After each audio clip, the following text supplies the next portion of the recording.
welcome back to the robseymourbikes channel. Today we are going to be doing episode 2 of the series for the bike maintenance tips and tricks. What we're going to do today is doing the flat on a road bike.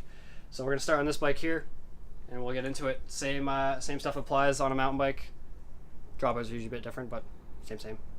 So first thing first, when doing a tube and install, especially on the rear wheel, is to get that gear range down to the highest gear here. So we're going to shift down, and that should make it a lot easier to take this rear wheel out.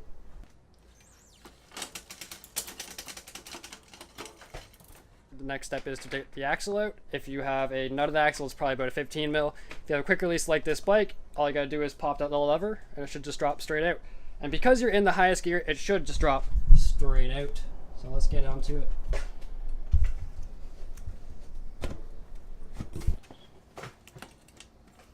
Hold the trailer back, push it out, take the chain off, and now you've got a wheel. So once you've got the wheel off, the next step is to figure out which valve style you have, and if you have this style valve, which is the Presta style valve, as you see it's the French style there. Most road bikes will have this, most high-end mountain bikes will also have this. But yeah, so what I was saying is, you want to get that lock ring there, just loosen it right off, because you're going to need to get this valve out of this wheel. Take that stuff off, put it to the side. The next step to that is to take the tire off. Sometimes you can do this by hand, just kind of by pulling on it and getting it up over the side, just like that. But we're going to show you how to use tire levelers, because sometimes these are insanely tight on the actual rims. Once you have your tire levers, you're going to separate them. Generally having 2 to 3 is good for the wheels. They actually have a hook here on the side here, which will be used to grab a spoke. So what you're going to do is you're going to stick it under the rim here, grab the edge of the tire, pull down, and clip it to a spoke just like that. If you have super tight tires, what you're going to do is do that, and then you're going to walk this along to the next one. Same with the third one, etc. But this one here is actually quite loose, so we're just going to zip this right off of here.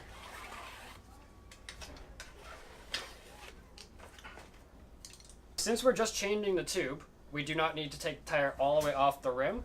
We're going to leave this half off and the other half on. And we're going to pull this out, get it to the valve, and then we're going to slide the tire down the other side, pull the valve straight out like that. Once you have a tube out of the tire, it's just inflate it again to see where the leak came from. So we're going to use our little Presta adapter here, which just pushes on. Get our compressor and inflate it. Now this is coming right there, right by the valve. So what we're going to do is line this up with the rim and the tire and find out where that spot is. Kind of feels like it's going to be on the rim edge, but we're going to find out. So in this scenario, you want to run your hand through the tire, see if you notice any glass or any rocks or anything sharp. It very well could have been a pinch flat. Pinch flats often have 2 snake bite like holes. This one just had 1, but he could have hit, half of the side or something like that. I don't notice anything, so I'm actually going to just continue on. So the next step is to get your tube. In this instance, we are using a 700 by 20 to 25 tube with the 48 mil valve stem. Open that box up. We're gonna get some air into this deflated tube, because trying to get this into the tire is not gonna work that well. You're gonna end up folding it a bunch of times and all that craziness. So we're gonna get the caps off of this, put them to the side, and get some air in it. We have to loosen the core a little bit, put our little adapter on, get some air pressure. Not a lot, just enough to get some shape to it. Then we're gonna get our wheel, and we're gonna put the valve in first. So we're gonna find that hole, which is still conveniently lined up with the giant logo, which, if you haven't done this already, you want to line up the biggest text on your tire with your valve hole. Not only does this look better, it ends up helping you later on if you do get a flat, because you can position where amongst the tire or the rim that you've gotten that flat. So as I was saying, we're gonna get the valve in, just like that. We're gonna lift the tube up and around it, and then we're just going to press the tube into the rim and the tire.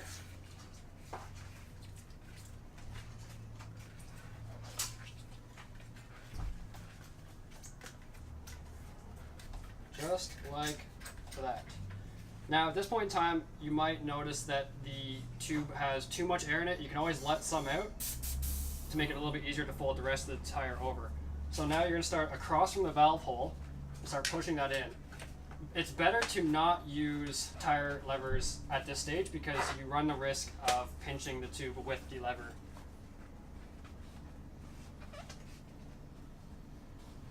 So you want to get it all in there, flip it around, start pressing up from the bottom. You'll get towards the top, she'll be able to push that up a little bit, snap it right over and in, just like that. Now, we're going to put the lock ring on, but we're not going to tighten it all the way down until we get some air into this wheel. Once you got the tube inside of your tire, you're going to loosen this inner core and then put on an adapter, in this case a press-on adapter. And we're going to use our compressor. But one thing you don't want to do in this, or at this point, is have the tire or tube sitting on the ground, because what will happen is it will become quite flat spotted like that, and it'll have uneven beating around the rim. So you're going to want to hold it up just a little bit off the ground's fine and get some air into it. Now our compressor is set to about 80 psi when this tire here goes up to about 120, so I will be finishing this tire off with a hand pump. But for now, since we got some air in it, we can set it back down. As you can see, the lock ring has now gapped, so we can actually snug this down a little bit more because now the valve is in the correct spot. Get a last little air in there. We're going to get it on the bike, and then we're going to pump up the last little pressure. One thing you do want to do when you are almost done is tighten that core right back down. So one of the last steps here is to get the wheel back in the bike. Now, since we have already shifted into the highest gear, that should be fairly easy for us. So what you're going to do is pull down and back, or you're going to, pull down and back on the derailleur. You're going to get this into the smallest sprocket. Then you should just basically be able to pull straight up on it. If you have a road bike, you might have to undo the brake. Let's pull it straight up, pull it straight into the dropouts, and snug it down.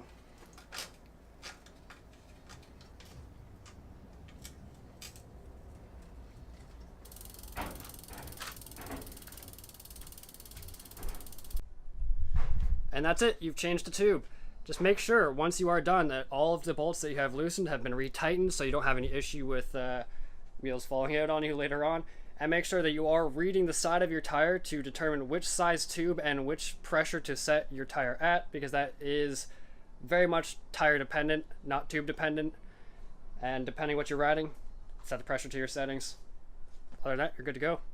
So see you guys next time in another episode of Tips and Tricks with me, Rob, at Rob Seymour Bikes at Doug's Bicycle here in Belleville, Ontario. Bye-bye.